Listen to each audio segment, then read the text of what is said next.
शुरू करने का सबसे पहले प्रोसेस होना चाहिए कि आपकी स्ट्रॉन्ग विल हो, डेडिकेशन हो, डिवोशन हो। अगर आप करना चाहते हैं काम, कोशिश करेंगे आपको कोई मेंटोर मिल जाए, कोई गुरु मिल जाए, जिसमें हमने इस फील्ड के अंदर मैं अब तक हज़ारों लोगों को ट्रेन कर चुका हूँ। इस स्पेसिफिक कारोबार में नुकसान की सबसे बड़ी वजह यह है कि लोग ब्रोकर को अपना दोस्त समझते हैं। तो बंदा आपको डील करता है सबसे पहले फ्रंट डेस्क के ऊपर, उसकी कैपेसिटी नहीं है कि वो आपको सही डिसीजन बताए। वो अब कॉर्पोरेट ब्रोकरेज हाउस जो है वो टाई लगी हुई है, सूट पहना हुआ बंदे ने, आप और ज़्यादा इंप्रेस हो जाते हैं उसकी रिपोर्ट से। शेयर्स खरीदने का तरीक़ाकार बड़ा सिंपल है। आजकल ऑनलाइन है, आप 540 कंपनियां तकरीबन एक्टिवली ट्रेडेड हैं पाकिस्तान स्टॉक एक्सचेंज के ऊपर। उसके बाद मुझे ये एहसास पैदा हुआ कि यार जो कुछ मुझे आता है अगर मैंने लोगों से शेयर ना किया, सिर्फ अपने बच्चों तक रखा, तो ये कब्र में मेरे साथ चला जाएगा। अस्सलामुअलैकुम जी, ग्रेट पाकिस्तान टीवी के साथ मैं हूँ आपकी मेज़बान सानिया इसहाक।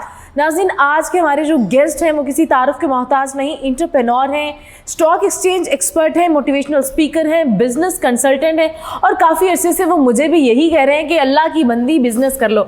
जवाद हफीज़ साहब हमारे साथ मौजूद हैं। अस्सलाम वालेकुम सर। वालेकुम अस्सलाम सर, कैसे हैं आप? अल्हम्दुलिल्लाह फाइन। अच्छा, माशाल्लाह माशाल्लाह। अच्छा सर, ये जो बिज़नेस आप करते हैं स्टॉक एक्सचेंज का, लोगों को कारोबार की जो है वो तरजीह भी देते हैं कि ये करें। बहुत से लोग ऐसे हैं, 90% लोग ऐसे हैं जो ये समझते हैं कि ये हराम है, तो उनको किस तरह क्लियर करेंगे? देखिए, जो तो पढ़े लिखे मुफ्ती हजरात हैं उन्होंने तो उस पर क्लियर कट वर्डिक्ट अपना दे दिया हुआ है। आप सऊदी अरेबिया में देखें, तमाम इस्लामिक ममालिक में स्टॉक एक्सचेंजेस हैं।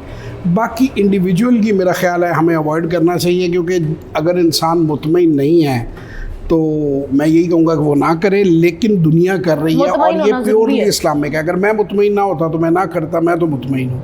अच्छा, आप लोगों को दौलतमंद बनने का गुर देते हैं, क्या दौलतमंद होना इतना आसान है?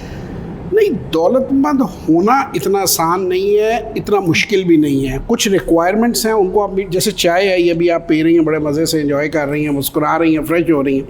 ये चाय, अच्छी चाय बनाना मेरा ख्याल है थोड़ी सी मुश्किल है, चाय बनाना आसान है। तो आप जितनी एक्सपर्टीज़ गेन करेंगे, जितनी मेहनत करेंगे, जितना सीखेंगे, जितना आप सीखेंगे, जितना आप गुड़ डालेंगे, वो कहते हैं उतना मीठा होगा। सो इसमें गुड़ आपने क्या डालना है? अपनी स्किल्स को एनहांस करना है। ठीक है। अच्छा सर, महीने के कितने पैसे कमा लेते हैं? मैं? जी। ये को बताने वाली बात है? हाँ, बताएं सर। बहुत सी आवाम आपको देखना ऐसी बातें दुनिया का कोई प्रोफेशनल भी आपको नहीं बताएगा। और स्टॉक मार्केट में आप ये है कि जितने पैसे आप लगाएंगे, आप ये पूछें कि एवरेज रेट ऑफ रिटर्न्स कितनी है। चले average rate of returns. Average rate of returns जो अगर बिल्कुल कमज़ोर आदमी हो तो वो 30% साल का कमा लेता है, और अगर अच्छा खिलाड़ी हो तो ज़्यादा पैसे, 60, 70, 80। अच्छा खिलाड़ी बनने के लिए क्या करना पड़ता है? अच्छा खिलाड़ी बनने के लिए आपको स्टॉक मार्केट के रूल्स को फॉलो करना पड़ता है। विकेट को अपनाना, वही जैसे अच्छा कंपेयर, अच्छा क्रिकेटर बनने के लिए जो करना पड़ता है। तो आपको अच्छी विकेट को अपनाना चाहिए। आपको अच्छी विकेट को, आपको सबसे पहले देखिए, किसी भी काम को करने से पहले आपको वो काम सीखना चाहिए। अगर आप सीखेंगे नहीं तो आप कर नहीं पाएंगे। बिजनेस को शुरू करने का क्या प्रोसेस होना चाहिए? बिजनेस को शुरू करने का सबसे पहले प्रोसेस होना चाहिए कि आपकी स्ट्रॉन्ग विल हो, डेडिकेशन हो, डिवोशन हो। अगर आप करना चाहते हैं काम तो आप उसको स्ट्रॉन्गली लेके चले। आप सबसे बड़ी चीज़ में विल का होगा। पैसा आखिर में आता है, पैसा जो है वो बहुत पीछे आता है। सबसे पहले आपकी विल का होना बहुत ज़रूरी है। विल पावर होना होगी तो आप जो बिजनेस को स्टार्ट कर सकेंगे। आपका स्टैमिना भी तो होना चाहिए ना, कि आपको पता होना चाहिए कि आप करने क्या जा रहे हैं। देखिए, वो बात, वो सेकंड स्टेज है। You know what you are going to do. सबसे बड़ी जो चीज़ है वो ये है कि आपकी डिज़ायर हो। स्टॉक एक्सचेंज मार्केट का एक्सपर्ट बनने का क्या प्रोसेस है? किसी भी काम को एक्सपर्ट बनने का प्रोसेस ये है कि आप उसे सीखना शुरू कर दें, और सीखने के लिए आपका कोई उस्ताद हो। मार्केट के अंदर दाखिल होने का क्या तरीका है? बड़ा सिंपल है। जैसे बैंक में आप अकाउंट खोलते हैं, इस तरह आप स्टॉक मार्केट के अंदर अकाउंट खोलें। किसी भी ब्रोकर के पास, ब्रोकर की सिलेक्शन करें और कोशिश करें कि आपको कोई मेंटोर मिल जाए, कोई गुरु मिल जाए, जिसमें हमने इस फील्ड के अंदर, मैं अब तक हज़ारों लोगों को ट्रेन कर चुका हूँ। तो हमारी वर्कशॉप्स होती रहती हैं। आप किसी वर्कशॉप को पहले अटेंड करें, उस पर थोड़ी सी इन्वेस्टमेंट अपनी ज़ात पे करें, आपको बेसिक्स का पता हो, आपको पता हो आपने जाना कहाँ है। वंस यू नो दैट, फिर Aahista Aahista step by step you improve. माशाल्लाह माशाल्लाह, आपके यूट्यूब पे नज़र आते रहते हैं जी, और लोगों को सिखाते रहते हैं, ट्रेनिंग्स देते रहते हैं। अब तक कितने लोग जो हैं वो मुस्तफ़ीद होकर कामयाब बिजनेसमैन बन चुके हैं? अब तक मेरा ख्याल है कि तकरीबन कोई कम अज़ कम 10-12 हज़ार लोगों को मैं इस फील्ड के अंदर ले आ चुका हूँ और सारे के सारे बिजनेसमैन हैं। सब के सब कामयाब है। देखिए जो स्टॉक मार्केट है ना, स्टॉक मार्केट, चूँकि आपने आज कहा कि स्पेसिफिकली स्टॉक मार्केट पे हमने बात करनी है, स्टॉक मार्केट एक बड़ा मज़ेदार काम है। वो पैसिव इनकम का सोर्स भी है, एक्टिव इनकम का सोर्स भी हो सकता है। दिमाग चलाना सबसे पहले आपको एक्टिव और पैसिव इनकम को फ़र्क करके समझना है। ओके। मसलन फ़र्ज़ करें कि मैं ये समझता हूँ कि हम बैठे हैं, ये स्टूडियो आपका है, हम हाइपोथेटिकली ये बात करते हैं, you are the owner of the studio and you are doing a business, और आपका एक नॉर्मल ऑपरेशंस हैं, आपका जो भी उसमें रेंटल आ रहा है और जो आपका सारा उस प्रोडक्शन में, प्रोडक्शन हाउस है, प्रोड्यूस कर रहे हैं, प्रोडक्ट बेच रहे हैं, you are making a profit. अब ये आ गया एक्टिव बिजनेस कि सुबह आप आते हैं, इतने बजे आपका खुलता है, 4 बजे, 5 बजे, 2 बजे, जो whatever the time is, you have to observe them, उनको आपने फॉलो करना है और आपने अपना बिजनेस चलाना है। अच्छा, पैसिव इनकम एक ऐसी चीज़ होती है, आसान ज़बान में आप समझे तो आप एक टैक्सी ड्राइवर रख के चला दिया आपने एक मकान किराए पे दे दिया, ठीक है। तो स्टॉक मार्केट बहुत सारे लोगों के लिए पैसिव इनकम का सोर्स है। मिसेस सानिया ने डिसाइड किया कि यार चलो मेरे पास ये 2 लाख रुपए फारुक पड़े हुए हैं, तो मैं ये इसे बैंक में रखने की बजाय किसी अच्छी कंपनी में इन्वेस्ट कर देती हूँ, मुझे कुछ डिविडेंड मिल जाएगा। डिविडेंड वो मुनाफा होता है जो आपको कंपनी देती है, आपके अकाउंट में आता है। ओके। कुछ चलो मैं कैपिटल गेन मुझे आ जाएगा। तो आप उस 2 लाख, अब आपने कुछ नहीं करना, आपने समझदारी से, जो सबसे बड़ी मिथ है स्टॉक मार्केट के बारे में, कि एक बंदा जो पैसिव इनकम का प्लेयर होता है, जिसने 2, 4, 5, 10 लाख या इवन 50-60 लाख करोड़ भी लगाना है, वो समझता है कि उसको को 24 घंटे को काम करने की ज़रूरत है या लगातार टर्मिनल देखने की ज़रूरत है। अच्छा, रियलिटी इसके बिल्कुल फ़र्क है। ओके। आप डेली 7-8 मिनट से ज़्यादा आपको इन टच होने की ज़रूरत नहीं है। आप जो मर्ज़ी काम अपना करें, और हफ्ते में 1 घंटा मैक्सिमम जो आपने जो कुछ एक्टिविटी की है, कि मैंने पीछे माजी, हाल और मुस्तकबिल जिसे हम कहते हैं आपकी इन्वेस्टमेंट का, यानी आप असेस कर लेंगे यार ये मैंने इस हफ्ते में ये 6 ट्रेड्स किए हैं हाइपोथेटिकली, ये मुझे नहीं करने चाहिए थे, ये मेरी गलती है, मुझे यूँ करने चाहिए थे। 1 घंटा is more than enough on a weekend. Okay. आप बाकी आप जो कर रहे हैं, आप कंपेयर हैं, आप कोई भी बिजनेस रन कर रहे हैं, कैरी ऑन। कोई जॉब कर रहे हैं, कैरी ऑन, इसको पार्ट टाइम के लिए रख लें। ये पैसिव इनकम है। ओके। एक्टिव इनकम तब बनता है जब आप फ़र्ज़ करें आप 4 बिलियन का फंड चला रहे हैं, आप फंड मैनेजर हैं, 4 अरब रुपया, 5 अरब रुपया, तब भी ये मेरे ख्याल में इसमें वर्किंग आवर्स सबसे कम है। तो टोटल 6 घंटे मार्केट खुलती है, सैटरडे संडेज ऑफ होते हैं, 5 डेज़ अ वीक होता है, और उसमें भी रिसर्च कितनी कर लेंगे आप? रोज़ 1 घंटा कर लेगा जो फंड चला रहा है। Okay. So it is comparatively much easy work. Okay okay okay okay.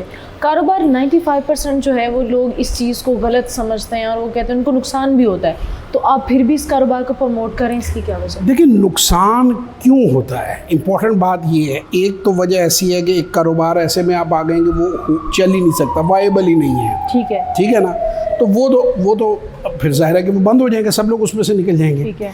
इस स्पेसिफिक कारोबार में नुकसान की सबसे बड़ी वजह यह है कि लोग ब्रोकर को अपना दोस्त समझते हैं। लोग ब्रोकर के पास जाते हैं और वो ये एज्यूम करते हैं कि ब्रोकर हमें बताएगा हमें क्या ख़रीदना और बेचना है। ओके। अच्छा, ये पाकिस्तान में नहीं है, ये अराउंड द ग्लोब है, अमेरिका में भी है। ब्रोकर का आपके साथ कॉन्फ्लिक्ट ऑफ इंटरेस्ट है। ठीक है। ब्रोकर को कमीशन चाहिए। पहली बात तो ये कि उनकी कैपेसिटी नहीं है, जो बंदा आपको डील करता है सबसे पहले फ्रंट डेस्क के ऊपर, उसकी कैपेसिटी नहीं है कि वो आपको सही डिसीजन बताए। वो बेचारा गुर्बत से आ रहा हुआ है, 15-20 हज़ार 25 हज़ार उसकी तनख्वाह है, उससे 4-5 हज़ार 6 हज़ार का महीने में कमीशन अर्न करना, उसका ध्यान कमीशन की तरफ है। वो आपको गलत स्टॉक्स रिकमेंड कर देता है। आप खुद मेहनत नहीं करते, आप ब्लाइंडली फॉलो करना शुरू कर देते हैं, यू लूज़ मनी। दूसरा, कॉर्पोरेट ब्रोकरेज हाउस आ जाते हैं। अब कॉर्पोरेट ब्रोकरेज हाउस जो है वो टाई लगी हुई है, सूट पहना हुआ बंदे ने, आप और ज़्यादा इंप्रेस हो जाते हैं उसकी रिपोर्ट से। वो वहाँ पे वो कुछ ऐसा करते हैं जो उन्हें नहीं करना चाहिए। अगर आप सैफ अली ख़ान की फ़िल्म बाज़ार देखें, they serve the purpose of their corporate clients. आप एक बड़ा क्लाइंट है, फ़र्ज़ करें आपका टर्नओवर अरबों में है, तो वो लाखों वाले को, हज़ारों वाले को ऐसी सजेशन देगा, ऐसी रिपोर्ट्स बनाएगा कि आपके लिए वो गेम करनी आसान हो। तो जो सबसे बड़ी गलती है ना, अपना पैसा आप कभी भी अनअटेंडेड ना छोड़ें। या आप ऐसे मुझसे कह रही हैं कि मैं आई थी स्टूडियो में, मेरे पास कोई 1 किलो सोना था, मैं यहाँ रख के चली गई, 3 दिन बाद आई हूँ तो वो सोना यहाँ पे नहीं। उसकी रिस्पॉन्सिबिलिटी तो आपको अपने पैसे को खुद सेव करना चाहिए ना। अच्छा, आप किसी के कहने पर क्यों वो चीज़ कर रहे हो? ओके, उसको किसी खुद के क्यों नहीं हवाले क्यों समझ कर रहे? रहे हैं? समझ क्यों नहीं रहे आप खुद ना कि अच्छा ठीक है मैं आपको कोई चीज़ कहता हूँ कि आप ले लें, आपको जब मैं गाड़ी खरीदने का कहता हूँ, आपको मैं घर खरीदने का कहता हूँ, तो यू आर वेरी इंटेलिजेंट, आप कंपेयर करती हैं। ओके, लेकिन जब आप स्टॉक लेने जा रहे हैं, करोड़ों रुपया खर्च करने जा रहे हैं, तो आप ये भी नहीं देखते हैं कि वो कंपनी प्रॉफिट में है कि लॉस में है। ओके। तो गलती लोगों की अपनी है। शेयर्स खरीदने का तरीका कार क्या होता है, मतलब किस तरह खरीद सकते हैं, किस तरह बात करते हैं जाके? शेयर्स खरीदने का तरीकाकार बड़ा सिंपल है। आजकल ऑनलाइन है, आप 540 कंपनियां तकरीबन एक्टिवली ट्रेडेड हैं पाकिस्तान स्टॉक एक्सचेंज के ऊपर। उन तमाम के रेट कंप्यूटर के ऊपर या आपके मोबाइल टेलीफोन के ऊपर आ रहे होते हैं। जब आप ब्रोकरेज अकाउंट खोलते हैं तो आप एक बेसिकली टर्मिनल जो है ले लेते हैं, बिल्कुल ऐसे जैसे आप अपनी जीमेल के अकाउंट को या किसी भी आप अपनी ईमेल चेक करते हैं जिसमें पासवर्ड और यूज़र आईडी है। जब आप वो डालते हैं तो आप समझिए आप अपने खाते में पहुंच गए, जैसे बैंक में ऑनलाइन ट्रांसफ़र करते हैं। Okay, now you are free to buy और नॉट टू बाय, जितने पैसे पड़े हुए हैं। अगर आपको लगता है कोई चीज़ अट्रैक्टिव है, स्क्रॉल कर रहे हैं, आप देख रहे हैं, आपको लग रहा है ये ABC कंपनी अच्छी लग रही है, ये इस रेट पे अट्रैक्टिव बाय है, इसका डिविडेंड यील्ड भी, प्राइस भी अच्छी है, तो आप इमीडिएटली उसको ख़रीद लेंगे।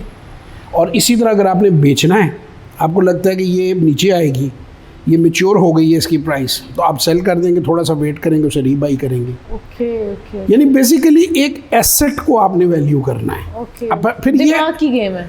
आप दिमाग की गेम नहीं, मैं तो मैथ की गेम कहूँगा। सिंपल, हर 3 महीने बाद कंपनी के रिजल्ट्स जो हैं वो अनाउंस होते हैं, वो रिजल्ट पब्लिक होती है स्टॉक एक्सचेंज की साइट के ऊपर, उसकी वो जो फाइनेंशियल रिपोर्ट्स है पड़ी हुई हैं, जिसकी बेस पे आप उन्हें एनालाइज कर सकते हैं। Okay, okay. बहुत से लोग ऐसा कहते हैं कि ये नशा है, क्या वाकई नशा है ये? देखिए नशा तो नहीं है। आप किसी चीज़ पर, अब देखें, अब इंग्लैंड में शर्त अलाउड है तो वहाँ पे इस बात पे भी शर्त लग जाती है बारिश होगी या नहीं होगी। ओके, तो अगर आप इस तरह से, जैसे क्रिकेट की तरह है, ये लोग जुआ लगाते हैं, अगर आप किसी चीज़ में जुआ क्या है, बग़ैर किसी इंफॉर्मेशन, डिटेल या एनालिसिस के आप कोई काम करते हैं। सौदा क्या है, सौदे में भी आपको घाटा पड़ जाता है। आपको पता है, आप घर से 1 किलो चीनी लेने निकले हो, आपको चीनी की प्राइस पता है, आप कह रहे चलो यार ये 25 पैसा 50 पैसा किलो के पीछे ज़्यादा चार्ज कर रहा है, मैं यहाँ से और जाऊँगी 2 किलोमीटर तो मेरा रुपये तो पेट्रोल लग जाएगा। आप, ये सौदा है, और ब्लाइंडली डब्बे में कुछ भी निकल आए, ये जुआ है। ओके। सो जो एनालाइज करके काम आप करते हैं वो पे बैक करता है, पे बैक करता है, वो बिजनेस है। Okay, okay, okay, okay. अच्छा सर, माशाल्लाह से आपने कासिम अली शाह फाउंडेशन में भी लेक्चर दिए और उस पे जो वीडियो पे आपका इंटरव्यू हुआ वो हाईली व्यूड जो है वो वीडियोस हैं आपकी। जी बिल्कुल। उसके आपकी अपनी वीडियोस जो हैं फेसबुक पे हैं, जूम पे हैं, उसके बाद यूट्यूब भरा पड़ा है, तो उसके बाद आपको कोई क्लाइंट मिले, उसका फ़ायदा हुआ? मुझे बेसिकली किसी भी क्लाइंट की ज़रूरत नहीं है। मैं थोड़ा सा आपको अपने बारे में वजाहत कर दूं। मेरी ज़िंदगी जो है वो 2 हिस्सों में अब बटी हुई है। एक 2014 से पहले की मेरी ज़िंदगी है, एक 2014 के बाद की मेरी ज़िंदगी है, पिछले 7 साल। 2 पहलू हैं ज़िंदगी। 2 पहलू। 2014 तक मैं एक प्राइवेट रहना पसंद करता था। मुझे बहुत देर से लोग कह रहे थे कि जी आपको ट्रेनिंग इंस्टीट्यूट को खोलना चाहिए, लोगों को ट्रेन करना चाहिए, या आपको जो है पब्लिक स्पीकिंग में आना चाहिए। तो मैं कहता था कि मैं अपनी प्राइवेट लाइफ में कंफर्टेबल हूँ, क्या ज़रूरत है मुझे, मेरे पैसे अच्छे बन रहे हैं, अपना बिजनेस चल रहा है। 11 अप्रैल 2014 को मेरे वाले साहब का इंतकाल हुआ। मैं उनके बहुत करीब था, वो मेरे मेंटोर भी थे, मुर्शद भी थे, उस्ताद भी थे, सब कुछ मैंने ज़िंदगी में उनसे सीखा था। उसके बाद मुझे ये एहसास पैदा हुआ कि यार जो कुछ मुझे आता है अगर मैंने लोगों से शेयर ना किया, सिर्फ अपने बच्चों तक रखा, तो ये कब्र में मेरे साथ चला जाएगा। यानी जिसे कहते हैं ना कि अपने मरने का ख्याल आपके जहन में आना शुरू हो जाता है। और फिर मैंने कहा कि मैं ऐसा क्या कर सकता हूँ कि मैं जो उन्होंने मेरे साथ मेहनत की है, जो मुझे उन्होंने सिखाया है, मैं उसको किसी इस तरीके से ये शक्ल दे दूँ कि दुनिया का भी भला हो। तो वहाँ से फिर मैंने ये वीडियोस का, सेशंस का आगाज़ किया 2014 से, और फिर उसको चलते चलते आज तक अब ये है कि मैं पिछले जो पेंडेमिक है उसमें पिछले साल 50 से ज़्यादा मैंने ऑनलाइन वर्कशॉप्स करवाई हैं, और उसमें दुनिया के कई ममालिक से लोगों ने एट द सेम टाइम जो है वो उसमें शिरकत की है कि जूम पर हमारी वर्कशॉप होती है। अमेरिका से, लंदन से, आपके सऊदी अरेबिया से, यूएई से, दुबई से वो पाकिस्तानी बैठे होते हैं। और पाकिस्तान, मेरे अपने शहर से बाज़ दफ़ा अगर 60 या 70 लोगों की क्लास है तो अपना, मैं लाहौर में रहने वाला हूँ, उसमें से बाज़ दफ़ा 7 लोग होते हैं, बाकी पाकिस्तान के मुख्तलिफ़ शहरों से और दुनिया के मुख्तलिफ़ शहरों से होते हैं। तो उससे लोगों को फ़ायदा हुआ, तो मैंने कहा ये तो फिर करना चाहिए, बढ़ाना चाहिए इसे। लाहौरी वैसे भी जल्दबाज होते हैं ना। नहीं, वैसे अब आई डोंट नो, ये मेरे पास फिगर नहीं है, लेकिन आई डोंट नो कि ऐसा क्यों है कि लाहौर से लोग कंपैरेटिवली कम हैं। और इसी तरह मैंने फिर 1-on-1 सेशंस लोगों को देने शुरू किए, तो वो 50 से ज़्यादा ममालिक में अब तक मैं दे चुका हूँ। और मतलब मेरी लिए हैरानगी की बात है कि जापान से, साउथ अफ्रीका से, ऑस्ट्रेलिया, कनाडा, अमेरिका तो खैर आम है ना, पाकिस्तानी है, लेकिन जिन मुल्कों में पाकिस्तानियों की तादाद कम है वहाँ से भी लोग जो हैं वो सेशंस बुक करते रहे। Okay okay okay, stock exchange market एक गेम है, इस गेम का एक्सपर्ट कैसे बने जाए? देखिए, पहली बात तो ये गेम नहीं है, इसको आप बड़ा दुरुस्त करें। गेम जो होती है वो उसकी कैलकुलेशन नहीं होती, और वो ये बिज़नेस है। इसका एक्सपर्ट, चले मैं एक थोड़े लम्हे के लिए, बिजनेस को गेम कह लेना बजा तो नहीं होगा? नहीं, ज़्यादा ज़रा वो जिसे कहते हैं एग्जैजुरेशन ऑफ द फैक्ट हो जाएगा। Okay okay okay. देखिए, स्टॉक मार्केट है क्या? चलिए, मैं अभी यहाँ बैठे हुए आपकी एक कंपनी, जैसे हम नेटवर्क है, चलें वो लिस्टेड कंपनी है, मैं ये नहीं बिल्कुल कह रहा कि उसके शेयर लें या ना लें, मैंने एक मिसाल दी है क्योंकि मैं मीडिया पे बात कर रहा हूँ, तो इसलिए मैं उसकी ये नहीं कह रहा कि आप बाई करें या ना करें। वो एक टीवी है, ओके, हम यहाँ बैठे हुए कह देते हैं सानिया टीवी। स्पॉन्सर्ड नहीं है भाई? हाँ, स्पॉन्सर्ड बिल्कुल नहीं है, सानिया टीवी जो कि एग्जिस्ट अभी नहीं कर रहा, ठीक है। अब आपने हिसाब लगाया कि जी मेरे पास, अब मैं इन टर्म ऑफ परसेंटेज कहता हूँ, वो करोड़ भी हो सकता है, अरब भी हो सकता है, कि मेरे पास 50 रुपये हैं, ओके, 100 रुपये मुझे दरकार है 100% करने के लिए। तो आपने अपने साथ कुछ लोगों को मिलाया, उन्हें कहा जी ये मेरा बिज़नेस मॉडल है, आप मेरे साथ आ जाएं, तो ये इसकी प्रॉफिटेबिलिटी एक्सपेक्टेड है। ओके, इस तरह कंपनी का आईपीओ होता है, ओके, कि वो आप ऑफ़र करते हैं लोगों को और लोग अप्लाई करते हैं। Okay. अब वो शेयर लोगों ने ले लिए, कंपनी चलनी शुरू हो गई। अब कंपनी की परफॉर्मेंस डिसाइड करेगी कि इसका शेयर ऊपर जाना चाहिए या नीचे जाना चाहिए, Okay. मेरिट के ऊपर। ये जो कंपनियां सॉलिड होती हैं, सही होती हैं, उनकी हिसाब किताब के बेस के ऊपर उनकी प्राइस ऊपर नीचे होती है। एक फिर इसमें एलिमेंट आ जाता है गैम्बलिंग का, सट्टे का। ओके, उसके अंदर सूरत हाल ये है कि कोई बंदा आपके साथ मिल गया, आपकी कंपनी फ्लॉप है, बंद होने की वर्ज पर है, उसने कहा जी 50 आपके पास हैं, 30 हमने इकट्ठे कर लिए हैं, मार्केट से 20 पीछे रह गए हैं, लेट्स रिलीज़ अ स्टोरी। तो झूठी हम स्टोरी मार्केट में कह देंगे जी ये सानिया टीवी को CNN लेने लगा है, इस तरह की कहानी हम लगा देंगे। बस नेगोशिएशन हो रही है, कोई गोरा पकड़ के ना वहाँ झाड़ू मारता हुआ दुबई में, उसके साथ 2-3 तस्वीरें आपकी खिंचा देंगे सूट बना के कि ये साइन हो रहा है, ये रॉबर्ट है। उनको थोड़ी पता है कि ये वहाँ पे सफाई करता है। अब वो आपने स्टोरी रिलीज़ कर दी, ओके, उससे लोगों ने कहा हो, और साथ आपने उसकी प्राइस को जैक करना शुरू कर दिया, क्योंकि आप ही के पास तो शेयर हैं, एक ने लिए, दूसरे ने बेचे, दूसरे ने लिए, उसने बेचे, आपस में आप कर रहे हैं। Okay okay okay. अब जब वो उसमें लोगों का इंटरेस्ट डेवलप हुआ, वो प्राइस ऊपर चढ़ी गई, तो आपने अपने सारे शेयर निकाल दिए, लोगों के वाले कर दिए, और ना वो CNN को नहीं जी मर्जर नहीं हो सका हमारा। सो बेसिकली इसे पंप एंड डंप कहते हैं कि आर्टिफिशियली इसका शिकार होते हैं ज़्यादातर लोग। जब हम यंगस्टर थे तो हमें कहते थे हर चमकने वाली चीज़ सोना नहीं होती। बच्चे आग को पकड़ने की कोशिश करते हैं ना, अट्रैक्ट होते हैं आग की तरफ के जल्दी से। तो यही स्टॉक मार्केट है। अगर आप उसको कैलकुलेशन के साथ करेंगे, आप उस बिज़नेस की, देखिए ना, हर 3 महीने बाद आपको रिपोर्ट आ रही है। मैं ये कहता हूँ कि एक बिज़नेस जो फ्लॉप है, जो ख़त्म हो चुका है, वो कोई भी बंदा ख़रीदेगा, लॉस ही करेगा। ओके, तो आपको क्या ज़रूरत है वो ऐसा बिज़नेस सेलेक्ट करने की? आप ऐसा क्यों ना करें जो कंसिस्टेंट प्रॉफिट बना रहा है, डिविडेंड दे रहा है। ओके, कितने पैसे इन्वेस्ट कर सकते हैं स्टार्ट में? आप स्टार्ट 1 लाख से मैं लोगों को रिकमेंड करता हूँ। मेरा जो मॉडल है, जो मैं अपनी वर्कशॉप में लोगों को कहता हूँ, जो लोग आते हैं, कि यार आप जितने का एक अच्छा सेलफोन आता है, सिर्फ उतने पैसे आप स्टार्ट में इन्वेस्ट करें। मेरे ख्याल से आजकल को 2.25, मेरे घर में तो 2.15 2.20 का फिगर टच हो चुका है, जो नई लेटेस्ट खरीदारी हुई है। उधर बेगम साहब और बच्चे ही ज़्यादा करते हैं, हमें तो जो वो दे दें वो हम यूज़ कर लेते हैं। तो मैं ये कहता हूँ कि यार इतने पैसों का आप समझ कर रिस्क लो, कैलकुलेटेड। अब 2 बातें होंगी। या तो आपको समझ आएगा कि ये मुझे समझ आ रही है चीज़, ओके तो आप इसके अंदर आगे बढ़ते जाएं, आराम आराम से इंक्रीज़ करें। खुदा ना खास्ता आपको समझ नहीं भी आती तो आपको बड़ा एक लिमिटेड सा लॉस होगा। बल्कि मैं मिसाल यूँ देता होता हूँ कि मुझे कोई बंदा आज तक हिस्ट्री में याद नहीं जो सेल फोन डूबने से समुंदर में स्विमिंग करने गया हो, या टूटने से, या गिरने से, या खोने से उसे खुदकुशी कर ली हो। तो ये एक थंब रूल है नए आदमी के लिए कि जब वो ये समझता है कि मैं सेल फोन के साथ अब एक्सेसरीज खरीदने की पोजीशन में हो गया हूँ, मैंने इतने प्रॉफिट अंदर से बना लिए हैं, या मैं 2 लाख से 3 लाख वाला फ़ोन ले सकता हूँ, तो इसका मतलब है कि चीज़ें ठीक डायरेक्शन में जा रही हैं। अगर नहीं जा रही हैं तो आपको चेक करना चाहिए। नहीं समझ में आ रहा तो बेचो और भागो, दोबारा ना हो, फिर वो काम आपके लिए नहीं है। तो चीज़ की प्योर होने का कैसे पता चल सकता है?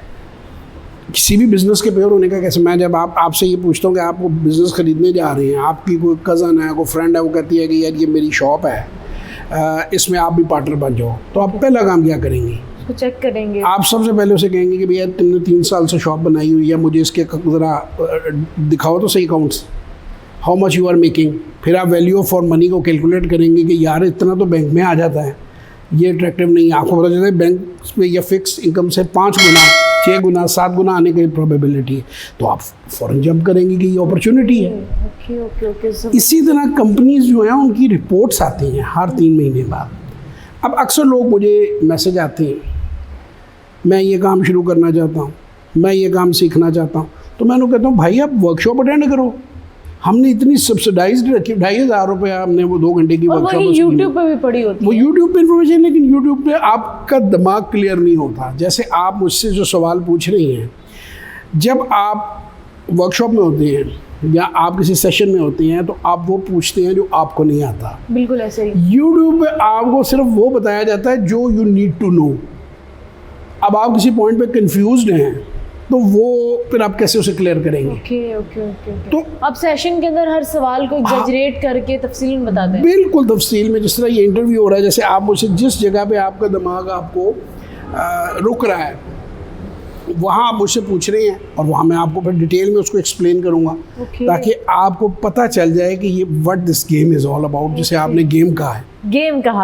अच्छा सर, इस गेम का ना एक कंक्लूजन बता दीजिए ताकि जितने भी हमारे आने वाले लोग हैं, नई यंग जनरेशन है, वो स्टॉक मार्केट में आना चाहती है, उनके लिए एक मैसेज है। मैं मैसेज को 2-3 छोटे छोटे हिस्सों में डिवाइड करूंगा। आपने अगर ये इंटरव्यू रिकॉर्ड किया, मुझे बुलाया, तो मैं इसके लिए सबसे पहले ये हिस्सा बड़ा अहम है क्योंकि इसके जो जगह के जो ओनर हैं वो भी एक ओवरसीज़ हैं, उनकी ओवरसीज़ इन्वेस्टमेंट इस जगह में भी शामिल है। सबसे पहले तो मैं ये कहूँगा कि जहाँ भी आपका ये इंटरव्यू देखा जाए, RDA Roshan digital account, government of Pakistan ने एक गैर मामूली स्टेप उठाया है कि आप दुनिया के किसी भी मुल्क में हैं, आप डायरेक्ट पाकिस्तान के साथ बैंक अकाउंट खोल सकते हैं वहाँ बैठे बैठे 48 घंटे के अंदर और आप स्टॉक मार्केट में डायरेक्ट इन्वेस्टमेंट कर सकते हैं। और फिर उस इन्वेस्टमेंट के प्रॉफिट को आप वापस भी ले जा सकते हैं